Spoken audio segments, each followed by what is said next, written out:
Hi friends, இன்றைக்கி நம்ம சேனலில் ஒரு டிஃபன் பாக்ஸ் ரெசிபி தான் பார்க்க போகிறோம்.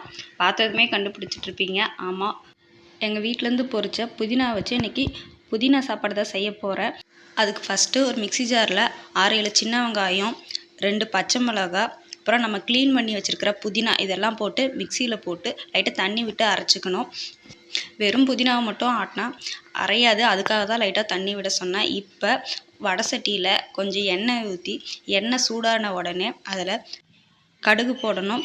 கடுகு பொரிஞ்ச உடனே அதில் கடலைப்பருப்பு, உளுத்தம்பருப்பு இதெல்லாம் போட்டு நல்லா பொன்னிறமாக வர வரைக்கும் வறுக்கணும். அதுக்கப்புறம் அதில் நான் காரத்துக்கு ஒரு காஞ்ச மிளகா, அப்புறம் வெட்டி வச்சிருக்கிற பெரிய வெங்காயம் இதெல்லாம் சேர்த்திக்கணும். பெரிய வெங்காயத்தை ஓரளவுக்கு வணக்கிட்டு அதோட கருவேப்பிலை சேர்த்து நல்லா வணக்கிடணும். இப்போ இது நல்லா வணங்கிடுச்சு. இந்த ஸ்டேஜில் நம்ம அரைச்சி வச்சுருக்க புதினா விழுதையும் சேர்த்திக்கணும். இதை நல்லா பச்சை வாசனை போக வணக்கணும். அப்போ தான் டேஸ்ட்டு நல்லாயிருக்கும், குழந்தைங்களும் விரும்பி சாப்பிடுவாங்க. புதினா க்ரீன் கலர் மாறி கொஞ்சம் பச்சை கலருக்கு வரணும், அந்தளவுக்கு நல்லா வணக்கணும். பாருங்கள், எண்ணெய் நல்லா பிரிஞ்சு வர்றது உங்களுக்கு பார்த்தா நல்லாவே தெரியும். எண்ணெய் தனியாக, அந்த கிரேவி தனியாக வந்துருச்சு. இந்த ஸ்டேஜுக்கு வந்ததுக்கு அப்புறமா நம்ம இதில் சாதத்தை சேர்த்திக்கலாம்.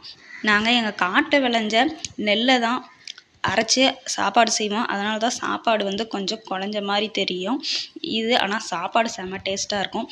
இப்போ இந்த ஸ்டேஜில் நம்ம தேவையான அளவுக்கு உப்பு சேர்த்திக்கணும். இப்போ உப்பு சேர்த்திட்டு இதை நல்லா வணக்கி விடணும்.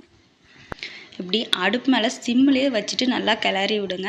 அப்போ தான் சாப்பாடும் நல்லா சூடாகவும் இருக்கும். நீங்கள் கீழே இறக்கி வச்சு கிளறதுக்கும் அடுப்புலேயே சிம்மில் வச்சு கிளறதுக்கும் கொஞ்சம் டிஃப்ரென்ஸ் இருக்குது. ஒரு டைம் அந்த மாதிரி ட்ரை பண்ணி பாருங்கள், சாப்பாடு சூப்பராக இருக்கும். இப்போ பாருங்கள், சாப்பாடு சூப்பராக ரெடி ஆகிடுச்சு.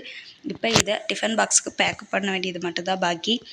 இந்த வீடியோ உங்களுக்கு பிடிச்சிருந்துச்சுன்னா லைக் பண்ணுங்கள், ஷேர் பண்ணுங்கள், சப்ஸ்கிரைப் பண்ணுங்கள். தேங்க்யூ.